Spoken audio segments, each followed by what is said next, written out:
everybody. My name is James Brown. I'm the Vice President of SASH, the Society for American Soccer History, and the co-organizer of the 1930 World Cup Conference and events that will be held this year in July 2020, as well as March 2021, also with events that will happen in between the two moments.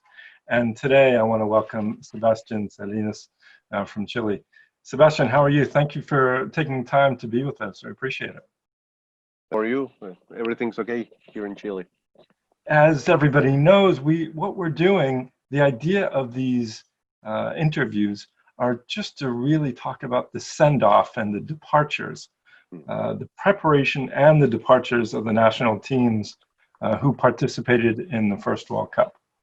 What we know is that after the 1929 FIFA Congress, the Chilean Federation decided to commit themselves and to go to the 1930 World Cup. And they made a very interesting choice very early on. They hired Hungarian Jorge Orth. And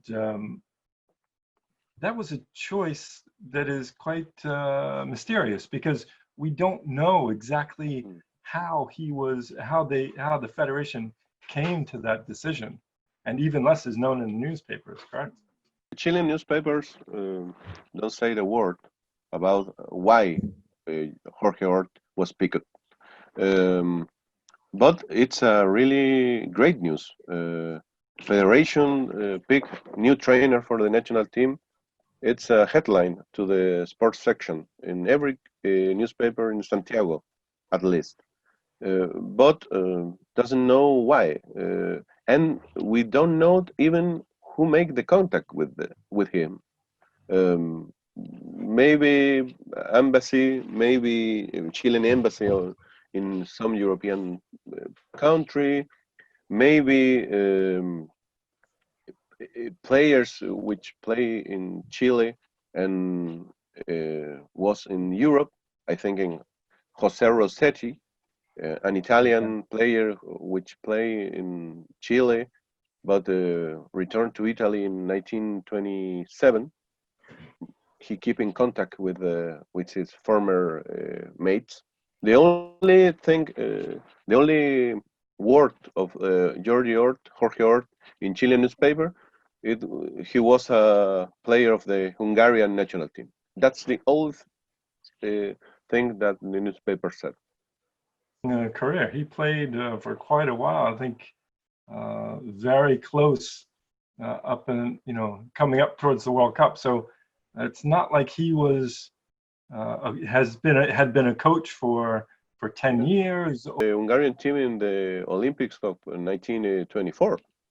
So as you said, doesn't have a training career. Which you said, wow, it's a very good trainer.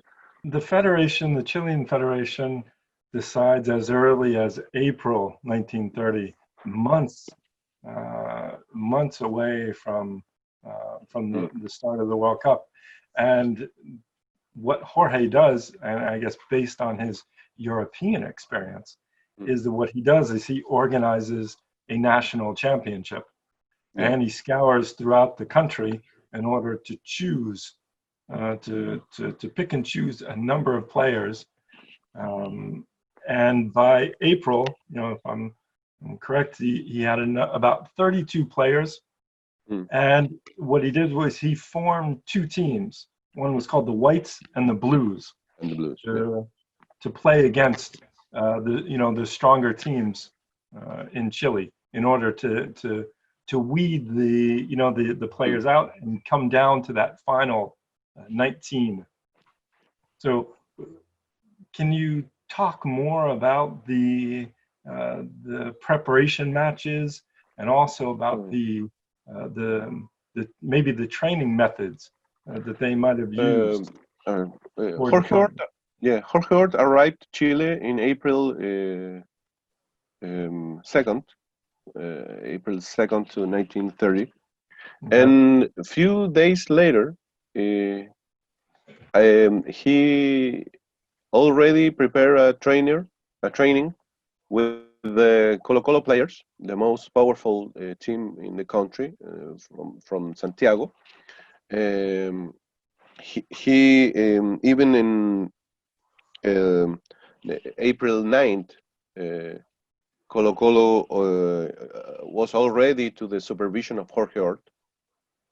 And to the April 11th, there's a friendly match between a few teams, one of the south of the Chile and one of the center part of Chile, and Hort supervised everything. And like you said, before that, after that, he made a mini championship between teams of the different parts of the country to pick the players. Even we know the first concentration of the players was in May 15th. It was a very hard work to do. And before the white and the blue teams, the teams are north zone, center zone, south zone of the Chile, south area, etc. There's a lot of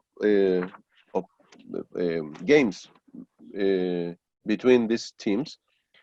And we know about the trainer. Jorge Hort has a assistant. The assistant was Enrique Teuche, as we said in Chile, because he has a German surname. His surname actually is Teuche, but in Chile it's known as Teuche. Enrique Teuche was a player in several years in the team Magallanes, one of the most powerful teams of these times and of those times in Chile, in Santiago, the capital. And Teuche was the first Chilean which wrote a book about the soccer preparation in late 20s. The first book about. So Teuche was a very recognized figure in the Chilean atmosphere, sporting atmosphere. So he was the physical trainer for the national team. You know, in terms of all the preparations, you know, in the games that the whites and the blues played, they didn't have any losses. I think there was only one tie. But in terms of the preparations, there was a lot of intense jogging. There was gymnastics on the school courts, a lot of body preparation, a lot of massages, calisthenics, and then work with the ball. And that kind of reflects the preparation that the United States team had once they got to Uruguay, because they basically never touched a ball, but they really spent more time on the gymnastics part and the physical preparation. So it seems to be a very common philosophy, especially with trainers and physiotherapists. Official program for a regular day for the Chilean national team preparation was like that. Wake up 7 in the morning. Breakfast between 7 and 8. Walk around the concentration center like an hour. Gymnastics, calisthenics, and training with the ball 11:30 and 13:30. Okay. 2 hours for lunch. It's very European. Yeah.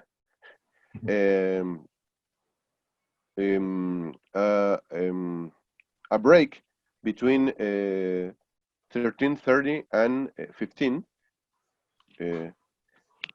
and then for 15 to the sunset, play with the ball. Okay. That's the most strong part of the training. And then try to relax. Go to the cinema, go to the theater, walk to the city, because in the program the players want to sleep, go to sleep to 20 hours, 22 hours. Maybe 3 hours in the afternoon, only with the ball, only with the. But that's an influence because Chile, and especially Colo-Colo, the most powerful team, try to imitate the Uruguayan and Argentinian way to play. The way to imitate was prepare some tactics, try to play with the ball low, not high. That's the characteristic of the. Even when Colo-Colo returned to the trip to Europe in 1977, 1927, the Chilean newspaper says this is the first time we see way to play soccer, way to play football in Chile. Okay. And it's the Argentina Uruguayan way to play this time. So there's a lot of influence, and of course we have to remember Uruguay was the most powerful team. So at the end of these competitions and the tournament, they whittled their group down to 19 players. And there were 9 players, if I'm correct, that were from Colo-Colo. Yeah. So that's a huge representation, of the team. That's basically half the team. So that's a very strong influence, and that's the team that went to Europe. So they already have this firsthand knowledge of European football and the way that it's going to be effective in a tournament, a global tournament. So that's a very good experience to have when you're coming up against teams like Romania, Belgium, France, depending on who's in your group. Remember the trip of Colo-Colo, 19 also play in Mexico, and Mexico was the first rival. So several Chilean players know how the Mexican players play, and Mexico in these times was a very low level. Even we know for the Mexican football history of the Mexican football, the trip of Colo-Colo was the first international club which make a difference in the way to perceive the play. And the streets said, "I am Subiabre, I am Arellano." It's a very so. Chile play against Mexico, which very players knows about France in the trip to the Olympics, and after that play in France. Yeah. And of course, Argentina. So Chile knows his 3 rivals of the group. Yeah. Even if half your team is made up from one club team, they really have the experience that's needed to go into a World Cup. So that's very good. So now we talk about the departure, and it was July 3rd at 7:30 in the morning that they took off from the Mapocho station, train station, the Trans-Andean Railway. Yeah. and they're heading towards to Mendoza. But they were seen off by a large crowd of Chilean supporters. There's a triumphalist in the sport supporters, because we have to remember not only the Colo-Colo trip, which have a very successful results. Also in Olympics in 1928, Chile won his first Olympic medal. An athlete, Manuel Plaza, at the marathon. Chile is most capable than years before. Even in 1925, Chilean boxer fight for the world championship. It's good to know that you have the people behind you, and a rich combative sense of, honor and pride, and we want to excel on the big stage, on the Olympic stage, on the where everybody is competing and making a difference. They took off over the Andes mountain, and they arrived in Mendoza, and then they headed on their way to Buenos Aires. How was the trip? Towards Buenos Aires? In Mendoza, changed to another train, so they arrived to Buenos Aires. Chile has luck of this trip, because there's no snow in the Los Andes. Okay. And the players, most of the players make a trip before, because the most perturbing experience is ear problems, because the high. But for this time, we have no notice about problems of the troubles in the players. It seems to be a really nice trip.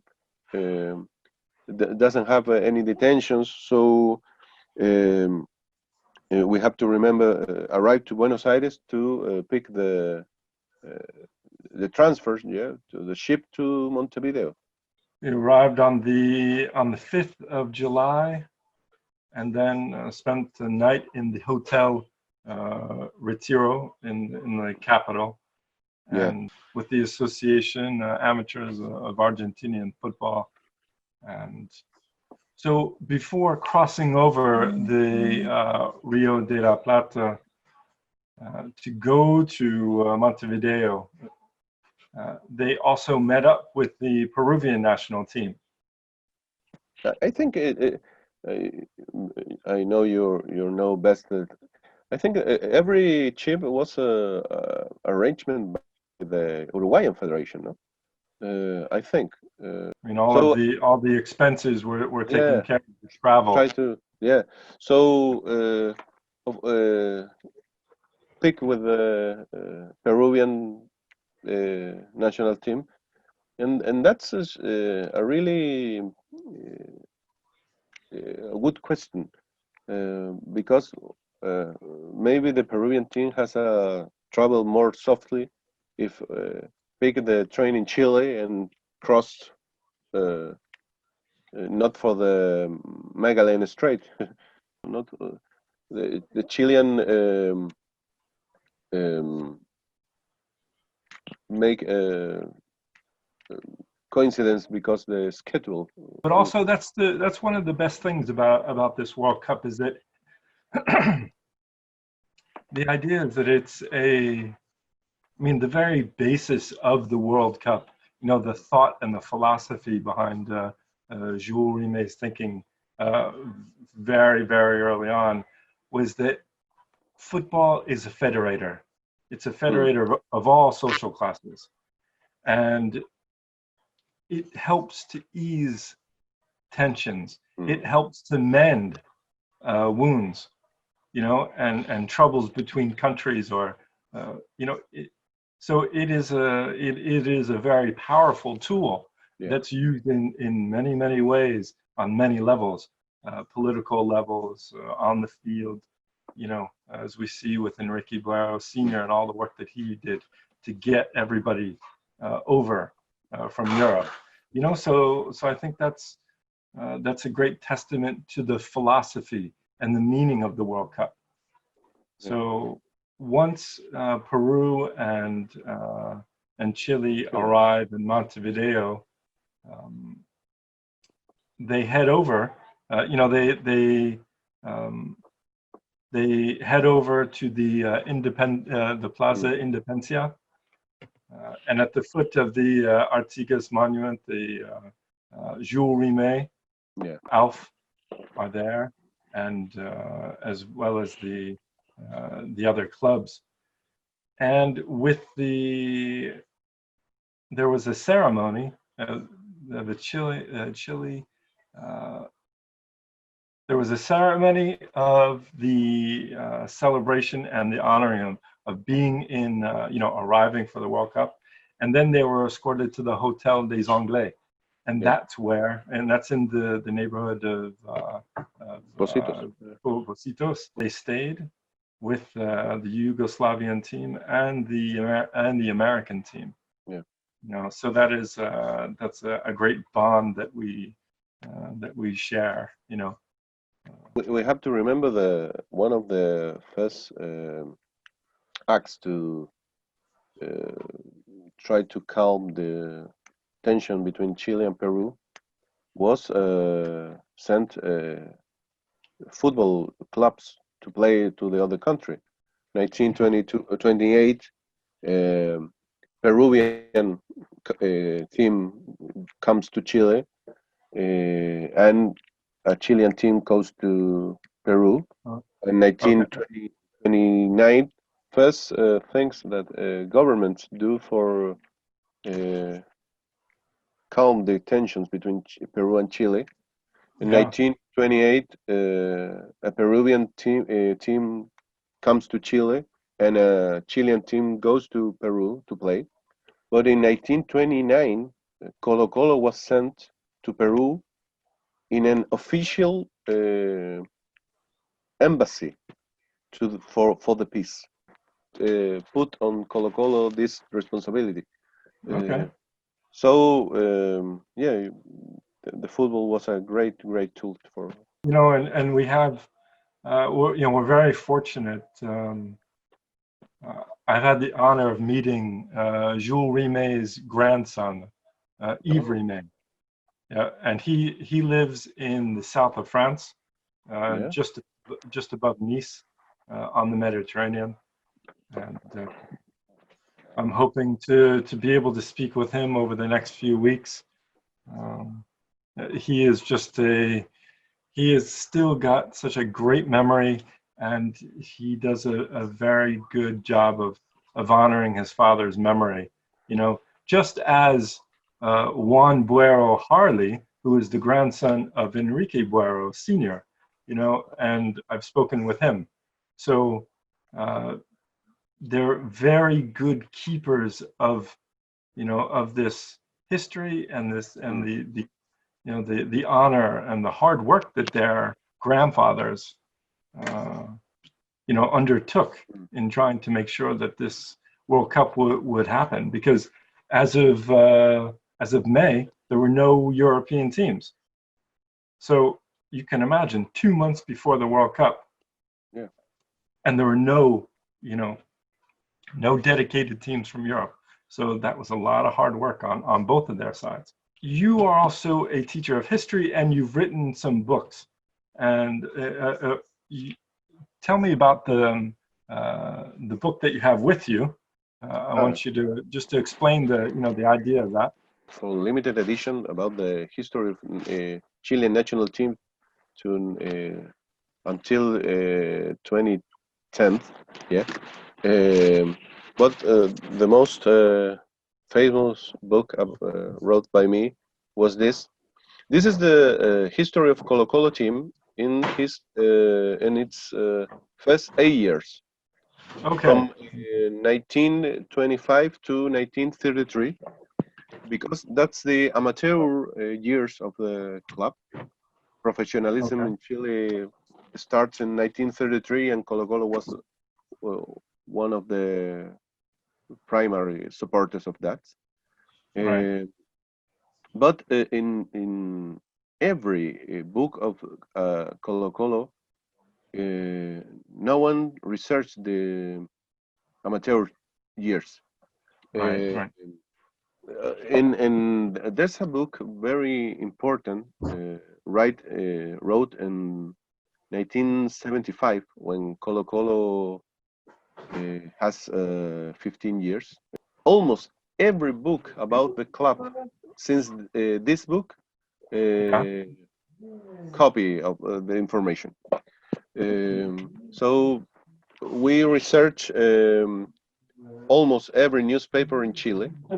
Okay, I that's have great work. this book is 2004. Solicited copies to libraries to Portugal, Spain, Mexico, Ecuador, Okay. Cuba, even Argentina, Uruguay, and because Colo-Colo was I have to research the World Cup and the Olympics. Like I look forward to learning more about Colo-Colo, and I'm definitely going to buy the book, and I'll make sure that everybody has information at the end of the interview so that they can access it and purchase it. Taking time out of your busy schedule to be with me, and I look forward to coming back with you in the next few weeks to talk about the next. Now to talk about Chile in Uruguay, and how they went through the group stages and how that trip went for them overall. We see you later, and okay, no problem. See you Okay, later. thank you so much. You take care. Okay. Bye. Okay, bye-bye. Bye. Thank you, everybody.